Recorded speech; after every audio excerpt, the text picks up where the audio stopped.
How to change your email password in Outlook 2016. This video assumes you already have an existing email account and it's configured in Outlook.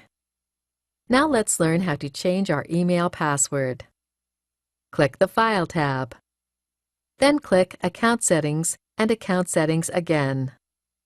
Highlight the email account for which you want to change the password, then click Change.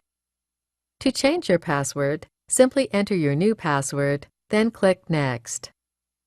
Please note that changing your password here does not change your email password where your email is hosted. The password you enter here must match what your password is set to where it is hosted. You would only have to change your password here if your email password is ever changed or needs updating on the email server where your email is hosted. Click Close, then click Finished. That's it. Your email password has been changed in Outlook, so as long as it matches the password at the email server where it's hosted, Outlook will be able to connect to it. This is the end of the tutorial. You now know how to change your email password in Outlook.